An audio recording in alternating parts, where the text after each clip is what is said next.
कथी के चटैया पापा बनोले बारा हमरो के बैठोले बाराना।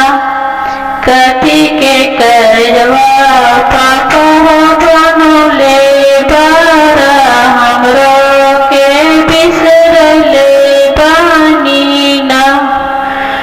कुश के चटैया बेटी के बनोली बारा तोरो के बैठले बाराना।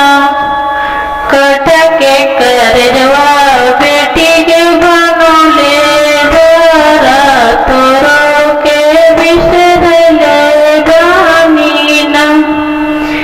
केकर हाथ तावे छोड़ले पापा केकर हाथ धरले ताहे ना।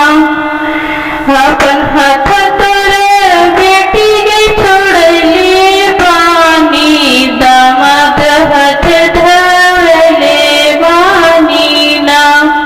के चटैया भैया बिछले बारा मारो बैठले बाराना।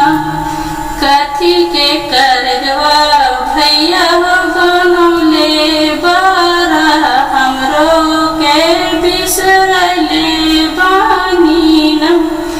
कुश के चटैया बन बिछोले बारा तोरो के बैठले बाराना।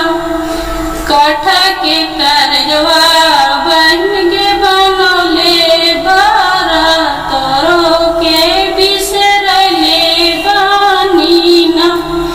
केकर हाथे कौन